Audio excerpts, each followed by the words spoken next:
Welcome to Utah State Board of Education June meeting. Grateful to have everybody here with us, and we want to recognize the Highway Patrol. Joining us is Sergeant Ryan Gurney and Security Davin Booth. In case of emergency, use the two west doors leading to the hallway to exit the building. So let's do a roll call and get to business. I think we have two online, so Member Reel. Three online maybe, okay. Member Reel's here, Member Booth. Member Bogus. Is she online? Maybe. That I was here, sir. There Can you hear me? Yep, we got you. Okay. Member Klein. Here. Member Davis. Member Green. Member Carey. Here. Member Wood. Yes. Member Hymas. He will be online. Member Hymas will be online. Member Lear, I think will be late unless she joined earlier than she thought. Member Lear should join us about 9:30 or so. Member Norton. She on? Maybe thirsty. I know. Member Norton hasn't signed in yet. Are we expecting her online? Yes. Okay. Member Straight. Vice Chair Earl. Yes. Vice Chair Hart. And Member Moss is here. So we have, let's see, Member Bogus is online. We are expecting Member Lear. We're expecting Member Hymas online. Is that right? Oh, he's in traffic. Oh, so he's en route to being here personally. Yeah, but he's going to get online. Okay, got it. I just want to make sure who to watch for. Member Norton, we're expecting online. Is that right? Okay. Okay, let us do our opening business. Did you have something before that? Or, okay. We do. Oh, were you offering to do the pledge? I am offering to do the All right. Vice Chair Earl will give us a pledge of allegiance. Yes. Okay. All right. The audience will pre-record. Pledge allegiance to the flag of the United States of America and to the republic for which it stands, one nation, under God, indivisible, with liberty and justice for all. All right. Thank you, Vice Chair Earl. We now have our board member message from Member Klein. Are we all set there, tech-wise or otherwise? I think we're good. Okay. Floor is yours. Good morning, board. I've had a lot on my mind, as you can imagine. There's been a lot going on the last several months, and with the elections and everything upon us. I know we are all tapped out and our bandwidth is spent, and so I do not have a scripted message, and the more I think about that, the more grateful I am that is the case. I think in our world today, we too often speak in very scripted terms, especially in education, where political correctness is the speech of our day, and if you step out of line and you say the wrong thing that's not politically correct, there are big consequences, and so it takes a lot of courage in our day to speak your own mind and to speak truth and to not try to couch it in terms that are politically correct and acceptable to the powers that be. And I think that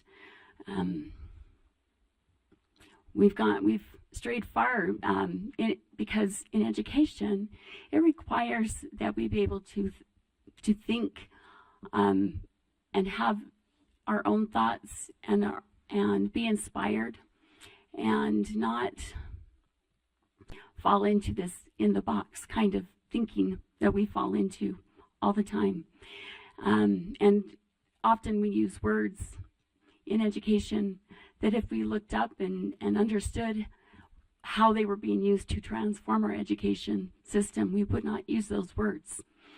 And I have spent the last few years and before that studying the patterns of education speech, and it's interesting to me and and I don't think it's a surprise that we are moving more and more towards speech codes that require us to use this kind of language.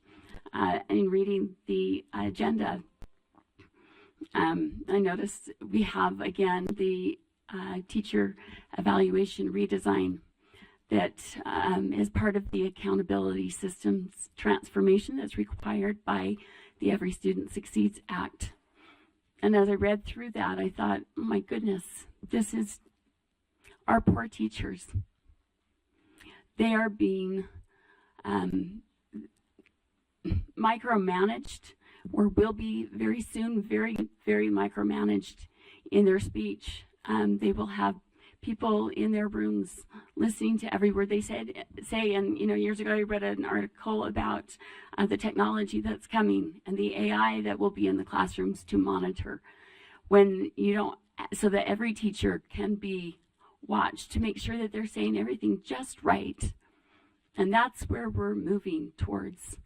And it scares me because I see it affecting our kids. I see youth brought here to present, and they say all of the buzzwords in their speech, and they're applauded for it. Those are the kids given A's. I see the English, language arts, tech that for writing, where kids are given a word bank of particular words they're supposed to learn. The leftist kind of radical Marxist or humanist, whatever you want to call it, that language, how it's used in certain ways, and they have to use all of those words to fill in the blank if they want to get a high score. And so they come out sounding like automatons. They all sound the same. They just rearrange the words. And that's called creativity. But it's all the same. And it has this eerie similarness about it. All the documents that we read, that we pour over, it's all the same eerie similarity. And it's making it so kids can't think for themselves, and teachers can't think for themselves, and board members can't think for themselves. I think about, on the way here, I was thinking about Charles Dickens and The Tale of Two Cities, and his famous opening line, it was the best of times, it was the worst of times. I Googled it when I got here, and it just talks about how, the whole quote is, it was the best of times, it was the worst of times. It was the age of wisdom, it was the age of foolishness. It was the epoch of belief, it was the epoch of incredulity. It says this passage suggests an age of radical opposites taking place across the English Channel, in France and the United Kingdom respectively, tells of a story of contrasts and comparisons between London and Paris during the French Revolution. I know in history, the American Revolution was happening at a similar time as the French Revolution. And we know that the French Revolution ended in a very bloody way. And the American Revolution was something very different. They fought for their freedom, for their liberty, their ability to chart their own course and not have systems dictate and data dictate their lives and control and manage every aspect of their lives. They fought against those kind of systems. And because of that, we have enjoyed incredible prosperity in our lifetimes. And that is radically shifting during this new Marxist cultural revolution. And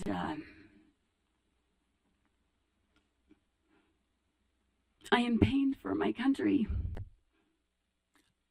I am pained at the thought of our children growing up in what is looking more and more like it will end like the French Revolution, not the American Revolution. This last few years, I knew what I was getting into because I refused to be silenced. When I pledge allegiance, when I took the oath of office to defend and uphold the Constitution, I meant it. And the only way we defend freedom of speech is by exercising our freedom of speech and not letting people silence us. That's how we fight the good fight for freedom. And in this time, during this time, it has been very educational to see people in their true colors, to see how quickly people will fall into this and become a part of it, become part of that mob mentality that wants to shut people down. People on both sides of the aisle, people you thought were your friends, people that are afraid. It takes courage. But we can either fight that battle here with words, or we can fight it on a bloody battlefield. And I fear that it's already that battlefield is already being bloodied in our schools, in the minds of our children, in their butchered bodies. There's so many things happening. I saw a picture from Libs of TikTok. I can't show pictures of students here in Utah. So people say, oh, this is happening elsewhere. Well, it's because we're not allowed to show the students that it's happening to here. But it is absolutely happening.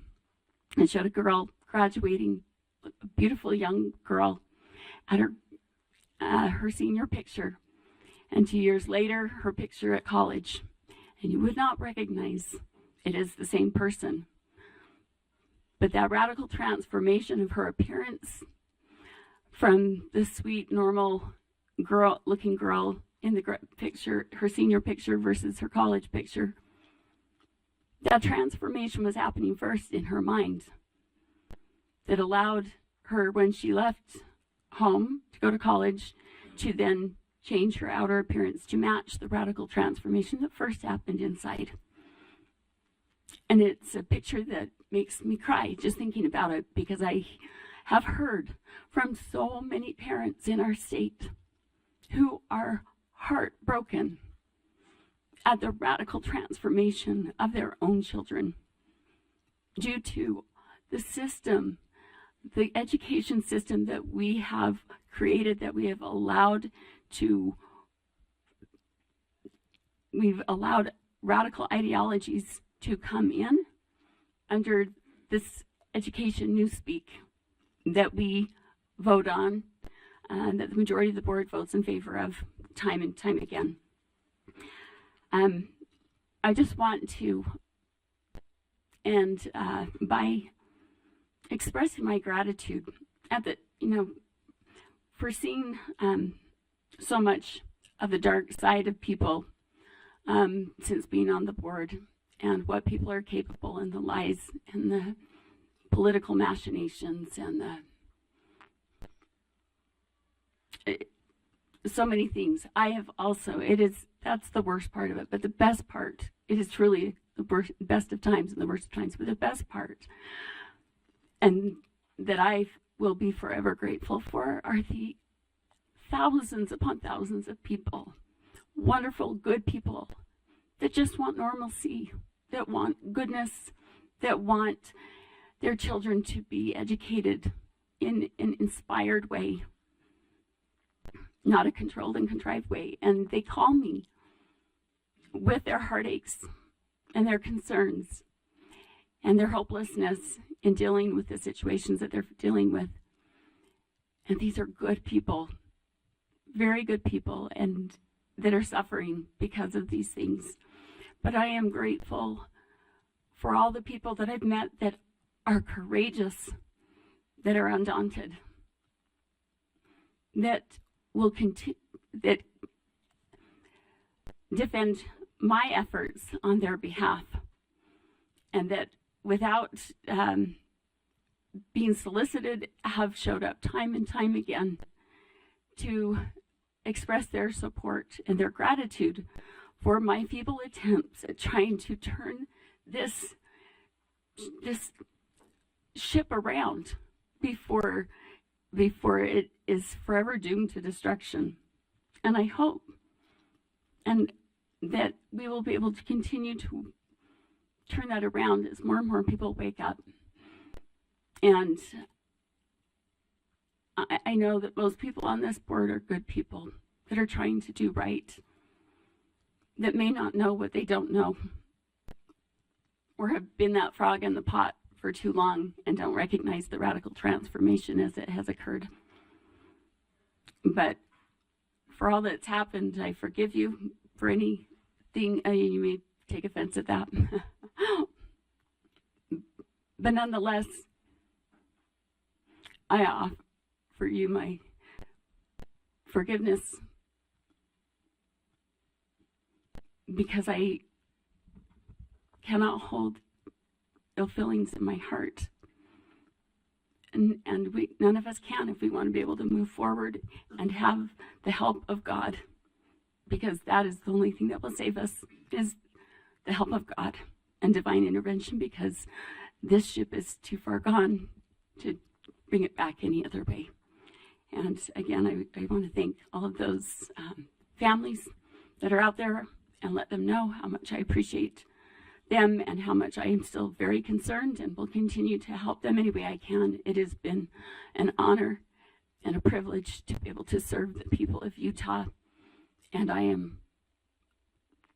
will never regret having chosen to run, and I will continue to stay involved because there's too much at stake not to, and my conscience won't let me not continue to speak out. And so again, to those friends and to my family especially, who has stood by me through thick and thin and been my respite from the storm, I want to tell them how much I love and appreciate them. And I will end with that. Thank you so much.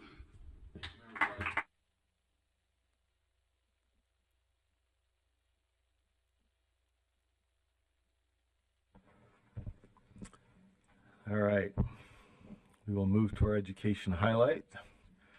Kelsey James.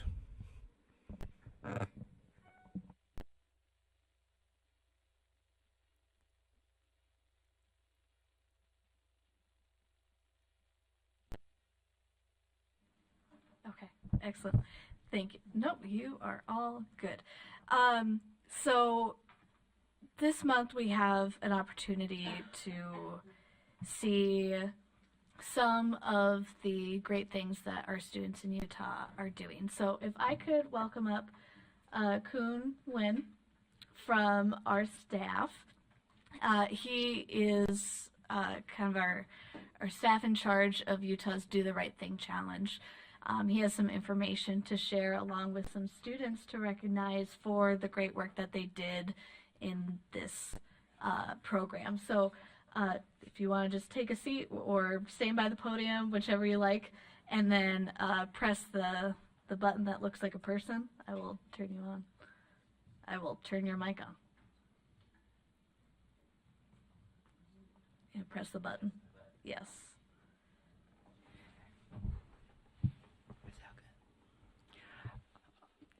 Good morning. Thank you, Kelsey, for including the 2024 Do the Right Thing Challenge as part of the board's education highlight. Thank you, Jim and Moss, board members, and Superintendent Dixon for your time and support the challenge. My name is Kuhn Wing. I am a prevention specialist with the Utah State Board of Education with the Prevention and Student Services. And I am managing the Restore Practice and also Do the Right Thing Challenge. Before I brief you on the program, I'd like to acknowledge our special guests today.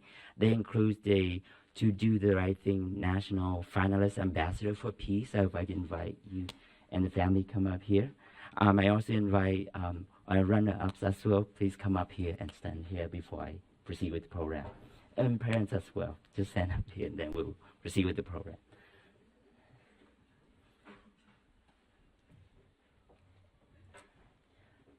We also, I have the teacher as well, Ms. Kim Irvine.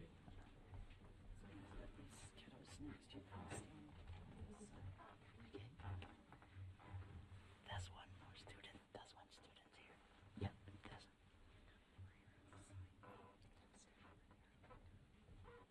Okay.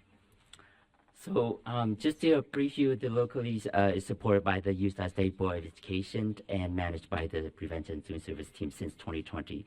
The program has been in Utah since 2001, so it's been 24 years in the making. Just for this year challenge, we have over 1,500 students participating in classroom discussion, over 1,000 students prepare writings, and then 280 plus students decided to submit for evaluation as part of the challenge. And on April 26th of this year, 31 students, 26 as a state finalist, and 5 as an honorable mention were invited to be recognized, and we held the event at the University of Utah Alumni House. So part of the challenge is for the students to answer 3 questions. How has youth violence affected their life? What was the cause in their perspective as youth violence? And then what is their proposal to address youth violence in their communities and at their school? So that's the 3 questions that we pose for all students. And there are 7th and 8th grade students that participate, we invite to participate. The annual recognition event, we welcome 19 teachers and 13 from 13 schools. Among them, I say 31 students. And then board member Wood and board member Green participate as VIP judge to help re-evaluate and select our students here. And then board member Wood and Vice Chair Hart attended the event and recognized our students at that event. Along with that, it's been a long shot, and Superintendent Dixon has accepted as a keynote, which highlight the event. By showing up for these students, leaders tell the student that their voice matters, their voice are being heard. And so thank you to board member and superintendents for being there for this, for our students. Just a little bit more, all the students collectively, $8,800 were awarded on that day as a scholarship deposit for my 520 education to our 26 students as a state finalist as part of the program. The 2 ambassadors, for which we'll meet a little bit later in this presentation, next month in July, they will represent Utah in Washington, D.C., want to tour the state, the U.S. National Capitol. They will meet with our congressional delegations to talk about the issues from our student perspective with our congressional delegation and their proposed solutions. And then their writing will be placed in the Library of Congress. And later on, you will have a chance to see all of the 31 writings as part of your package. Today, we are highlighting our top 4, 2 runner-ups, and our 2 ambassadors. As part of the writing, it says, trust is the silver double-edged sword that protects you from anything in your path. But be careful, once broken, the shadow of its one's full body will come to cut you.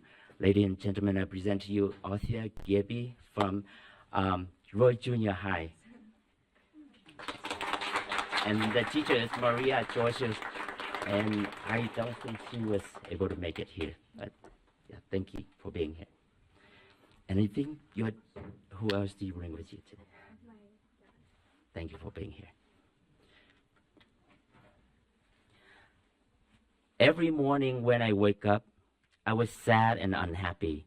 I had to go to school knowing that I was going to be bullied that same day. Some of the things that those kids say will never forget. Sam, you are a loser who has no friends. Or Sam, you will never amount to anything in your pathetic life. Those words made me feel like no one loved me, no one liked me, and that no one had my back when I really needed it. Samuel Ray from Summit Academy Draper campus. Ms. Kim Irvin is the teacher, and Sam unable to be here, but we still want to recognize. And he was able to attend the event on April 26th, and as you can see, this is the picture. So.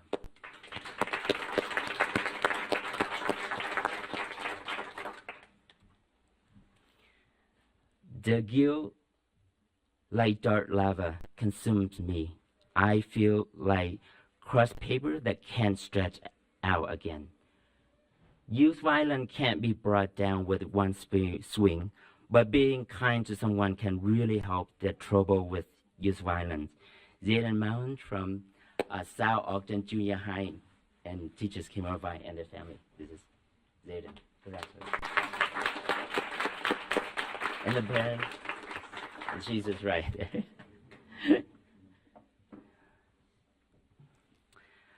We need to teach kids that it is okay to be vulnerable in serious situations. Just as this and that, asking for help is never an issue. We should show our youth that we not only need to pay attention to our health, but other kids as well, and try to look out for each other. Ladies and gentlemen, Alan White, as our national ambassador.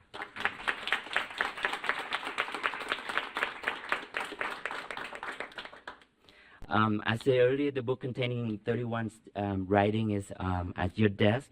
The 2025 Do the Right Thing event information will be available in September, and I encourage you, if you can, reach out to school district and ask 7th and 8th grade students to participate in this very important issue. With that, I thank you for your time and open for questions. Let's, before we send you off with a good round of applause, do we have questions or comments from board members? I got to be in attendance at this with Con a couple years ago. It was a wonderful event. This is full of some of the best stuff you'll read about what our kids are dealing with, and not only what they're dealing with, but how they suggest fixing it. I loved, I'll be honest, when I attended, it was the first time I'd read the whole thing, but there's some amazing insight in there. So I just want to say thank you personally to all the thought that went into this, and recognize some of the pain that's behind it, and see the hope that comes from your attempt to find solutions. So this is a great project. But other questions, comments? Sorry.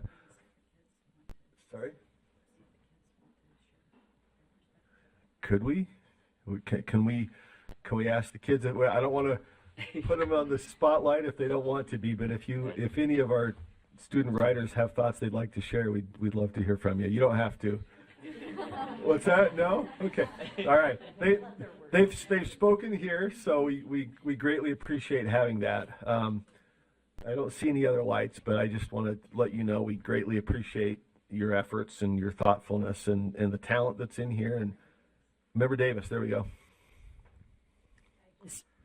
They say the pen is stronger than the sword. So thanks for using your pen to share your thoughts and ideas. And as we give all of the students a round of applause at the end too, I hope we'll also just remember and thank the parents and teachers and family members who are here to support these great writers. Thanks for coming today. We welcome you here.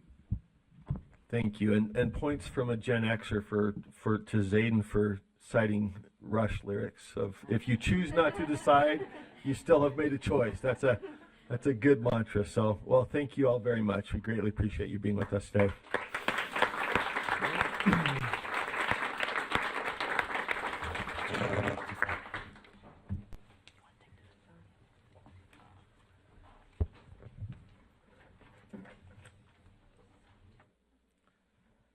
Okay, I think, let's see, back to you, Kelsey, or does that conclude our highlight? Okay.